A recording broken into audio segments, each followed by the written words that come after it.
লখিমপুৰ জিলা ফুলবাৰীৰ ৰঙাদে ৰিজাৰ্ভৰ দাঁতিকাষৰীয়া ১ নং ধেমাগৰ সোণোৱাল গাঁৱত এটা বনৰীয়া হাতীৰ ৰহস্যজনক মৃত্যু।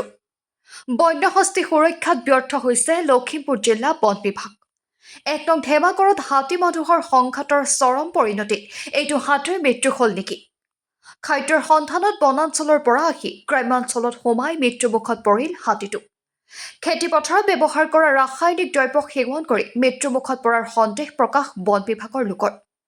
ইতিমধ্যে মৃত্যু হাতীটোৰ মৰণোত্তৰ পৰীক্ষাৰ ব্যৱস্থা কৰিছে বন বিভাগে। এটা হাতী নিধন হৈছে, এই সম্পৰ্কে কি ক'ব? হয়, এয়া চাগে খাদ্যৰ অভাৱত খাদ্যৰ সন্ধানত আহিছিলে। আহি ইয়াতে গাঁও অঞ্চলটো ইয়াতে খেতি বাতি কৰে মানুহে।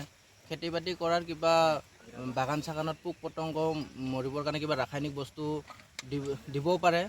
সম্ভৱ তেনেকুৱা কিবা খাই চাগে এনেকুৱা ঘটনা আজি হ'বলৈ পালে।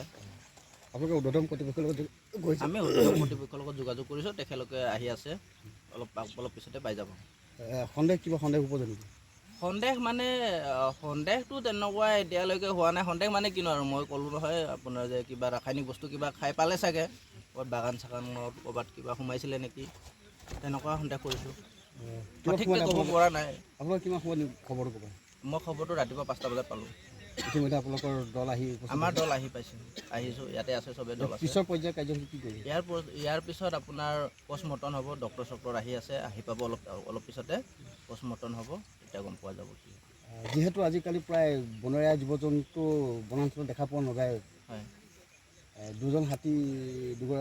দুটাকৈ হাতীয়ে বিভিন্ন সময়ত উপদ্ৰৱ চলাই আহিছিলে বুলি কয়, তাৰে এটা নিধনো হৈছে। হয়।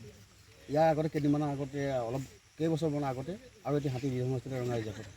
এই সম্পৰ্কে কি ক'ব যে হাতী প্ৰায় নিধনে হৈছে, যিসমূহ লুপ্ত প্ৰায় হৈ গৈছে?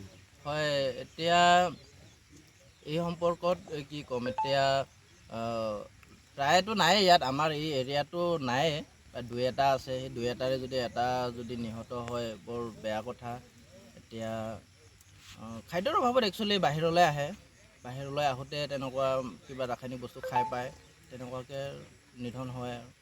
যিহেতু দেখা পোৱা গৈছে এটা হাই ভল্টেজ কাৰেণ্টৰ এটা ব্যৱস্থা কৰা হৈছে ৰিজাৰ্ভৰ দাঁতিকাষৰীয়া, ইয়াৰো কিবা সন্দেহ উপজনিত? ইয়াতোতো সন্দেহ নাই, এই হাই ভল্টেজটো বহুত ওপৰত আছে। ওপৰত এতিয়া আমাৰ হাতী ইমান ডাঙৰো নহয় কাৰেণ্টত লাগিবলৈ, কাৰেণ্টতো লগা নাই।